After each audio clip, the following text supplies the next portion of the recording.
ரம்ஜானுக்கு நோன்பு வைக்கிறவங்களா நீங்க? அப்ப உங்களுக்கான சீக்ரெட் தான் இந்த வீடியோ.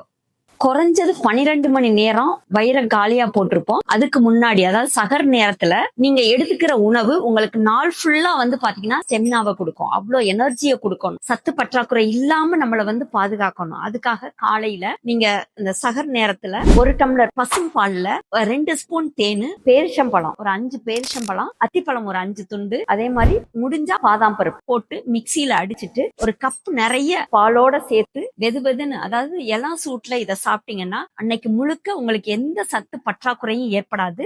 நம்மளுக்கு எனர்ஜியும் கொடுக்கும்.